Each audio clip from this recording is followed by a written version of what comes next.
आज हम एक ऐसी कहानी सुनेंगे, एक ऐसी विरासत की कहानी जिसे लगभग कचरा समझकर फेंक ही दिया गया था। ये कहानी है असली दौलत की, उस दौलत की जो दिखती नहीं पर होती सबसे कीमती है। चलिए, इस कहानी को शुरू करते हैं एक बहुत ही गहरी बात से। हौसला न हार, गिर कर ए मुसाफिर। अगर दर्द यहाँ मिला है तो दवा भी यही मिलेगी। सच पूछिए तो ये एक लाइन ही पूरी कहानी का दिल है। ये हमें बताती है कि चाहे हालात कितने भी खराब हो जाएं, उम्मीद और सुधार का रास्ता हमेशा वहीं कहीं मौजूद होता है। तो इस कहानी के मुख्य किरदार कौन हैं? दो लोग जो एक दूसरे से बिल्कुल जुदा हैं। एक तरफ है एक महान विद्वान पिता और दूसरी तरफ उनका आवारा बेटा। पिता और बेटे के बीच सच में जमीन आसमान का फर्क था। जहां पिता आचार्य जी ने अपनी पूरी जिंदगी ज्ञान, पढ़ाई लिखाई और ग्रंथों के नाम कर दी थी, वहीं उनका बेटा अर्पण जुआ, शराब, चोरी, हर बुरी आदत में डूबा हुआ था। सोचकर देखिए, एक की दुनिया थी किताबों की और दूसरे की बुरी सोहबत की गलियों की। और बस यही इस कहानी का सबसे बड़ा संघर्ष है। लेकिन अर्पण की ये बुरी आदतें सिर्फ उस तक ही नहीं रुकीं। इन आदतों ने धीरे धीरे पूरे परिवार को बर्बादी की तरफ धकेल दिया। कैसे? चलिए आगे देखते हैं। कहानी में एक बड़ा मोड़ तब आता है जब अर्पण एक मंदिर में चोरी करते हुए रंगे हाथों पकड़ा जाता है। और इस एक घटना ने न सिर्फ अर्पण को बल्कि उसके इज्जतदार पिता को भी सबके सामने शर्मिंदा कर दिया। सोचिए, अपने उसूलों के खिलाफ जाकर आचार्य जी को राजा के सामने अपने ही बेटे के लिए दया की भीख मांगनी पड़ी। उनकी सालों की कमाई हुई इज्जत एक पल में मिट्टी में मिल गई। इस एक हादसे के बाद तो जैसे सब कुछ ताश के पत्तों की तरह बिखर गया। अपमान ने पिता की कमर ही तोड़ दी। वो इस शर्म से इतना टूटे कि बीमार पड़ गए। मरते वक्त उन्होंने अर्पण को अपनी आखिरी पांडुलिपि दी और कहा कि ये अमूल्य खजाना है। पिता के जाने के बाद माँ भी दुख और गरीबी से चल बसी। और अर्पण, उसका क्या हुआ? वो फिर से चोरी करते पकड़ा गया और इस बार उसे राज्य से ही निकाल दिया गया। अब वो एक बेघर भिखारी था जिसके हाथ में सिर्फ वो पांडुलिपि थी जिसकी कीमत से वो बिल्कुल अनजान था। लेकिन कहते हैं ना, जब सारे दरवाजे बंद हो जाते हैं तब किस्मत अपना खेल दिखाना शुरू करती है। एक दिन अर्पण एक जंगल में सुस्ता रहा था कि अचानक हवा का एक तेज झोंका आया और उस झोंके ने उसके पिता की पांडुलिपि से एक पन्ना उड़ा लिया। देखने में तो ये एक मामूली सी बात लगती है ना, लेकिन यही वो पल था जो पूरी कहानी का रुख बदलने वाला था।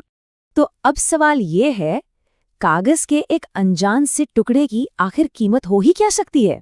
किस्मत से पास में ही शिकार कर रहे एक राजकुमार युवराज को यह पन्ना मिल जाता है, पर उसको भी इसकी कीमत का कोई अंदाजा नहीं था। और यहाँ से कहानी एक बहुत ही ड्रामेटिक मोड़ लेती है।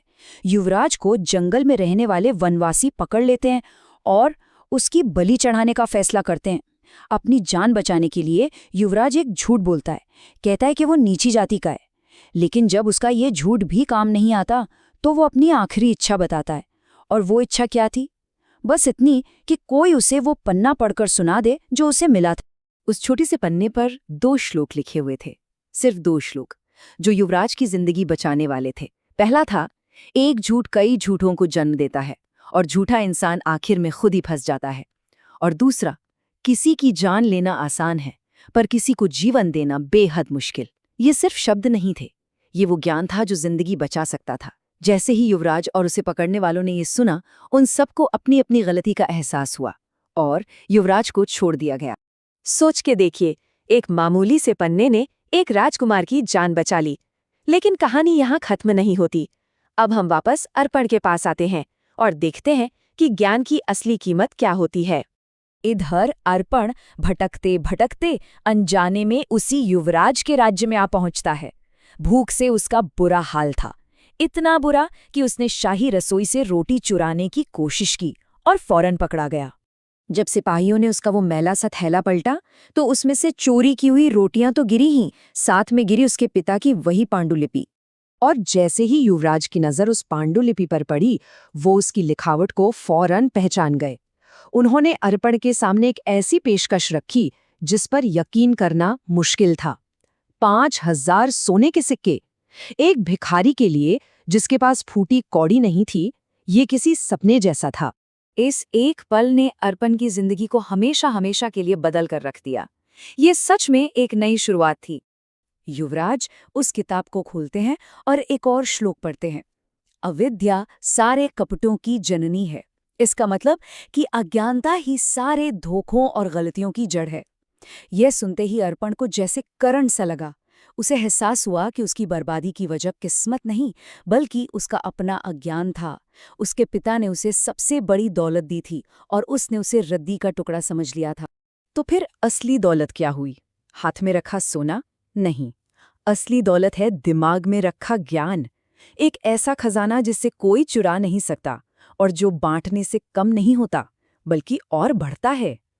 अर्पण को आखिरकार अपने पिता की छोड़ी हुई विरासत की अनमोल कीमत समझ आ ही गई थी। और यहाँ अर्पण का बदलाव पूरा हुआ। उसने वो 5,000 सोने के सिक्के ले तो लिए, लेकिन इस दौलत को उसने एक बोझ कहा।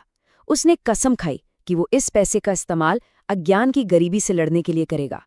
फिर उसने गरीब बच्चों के लिए एक पाठशाला खोली और खुद भी ज्ञान के रास्ते पर चल पड़ा। सही मायनों में उसने अपने पिता की विरासत का मान रखा। तो ये कहानी हमें एक बहुत ही जरूरी सवाल के साथ छोड़ जाती है।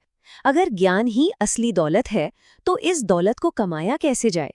ये एक ऐसा सवाल है जिस पर हम सबको सोचना चाहिए।